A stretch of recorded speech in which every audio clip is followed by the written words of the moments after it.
For this video mga kapersa, ay meron tayong ito-trouble. Yan, electric sewing machine. Na-direct pala ito ng customer sa 220. Yan, 120 volts lang ito mga kapersa. Oh.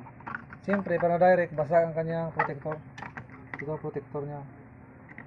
Oh, basag. Oh. Yan, basag.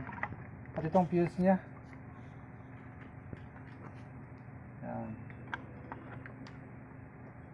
Check muna natin ha.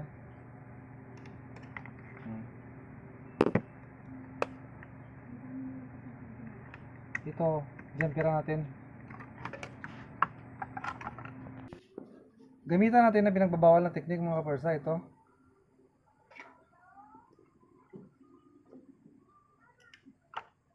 Ito ang kanyang fuse dito at saka dito.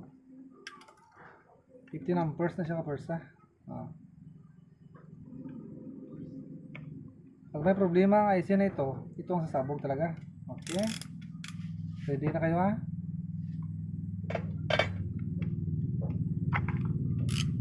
Siyempre, itong protector kuha niya. Tanggalin natin ito.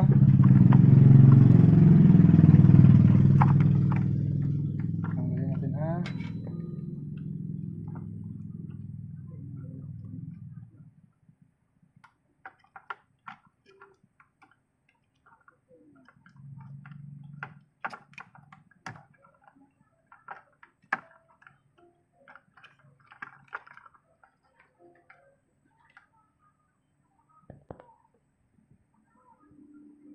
Sumabog talaga.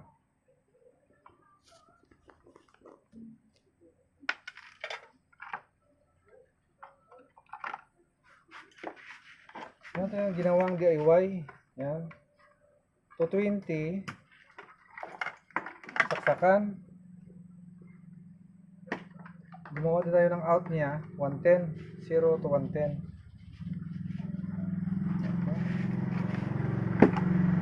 Ito na ang kanyang 110 dito.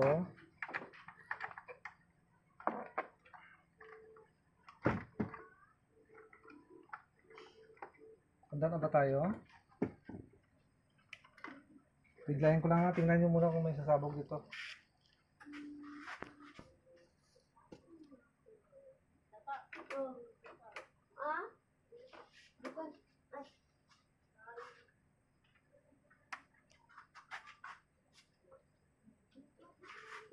Naka-play tayo.